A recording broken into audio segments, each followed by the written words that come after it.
What is this thing? What does it do? How does it work? This is a domestic flatbed knitting machine. And I'm guessing you've probably seen one of these before on the internet. It also is a knitting machine. It knits around and around in a tube. That one is a very simplified version of this one, which is an industrial scale, and again, knits around and around and creates a tube of fabric.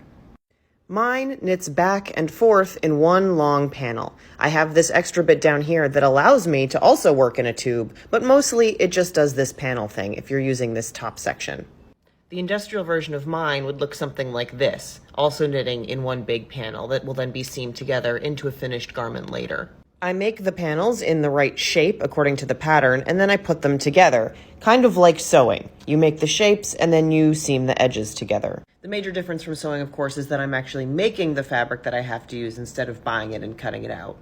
If you want to make panels that have patterns on them, you can do that too. You can do it by hand by manipulating needles in and out one by one. That takes a really long time. So you can also use these punch cards, which are early precursors to computer programming. These two things don't look very similar, but you can kind of see where it is. That is that. This is this. Once I put the pattern card in, this unit's job is to look for holes with all of these little plastic fingers. I can show you where the holes are by doing this. You can see how some of them go up and some of them go down. Every row is going to be different. You can see as I move through the pattern card, all the finger positions change. The finger positions are telling the machine which yarn it's going to use. This is called the carriage, and this is the part of the machine that uses that information to make those changes. If I take it off the bed, I can show you the underside and the backside where all those changes happen, but it would take way too long to explain everything in precise detail.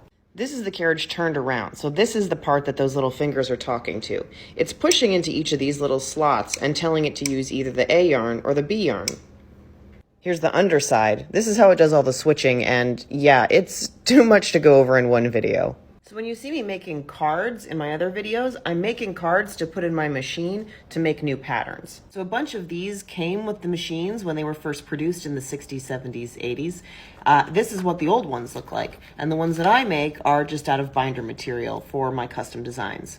So for instance, this vintage card and pattern makes something that looks like this, whereas this thing that I cut out using the help of a craft tool called a Cricut makes my Space Invaders pattern, which makes something like this. So that's the very bare bones of how these work. In another video a little later, I'll show it to you in action too.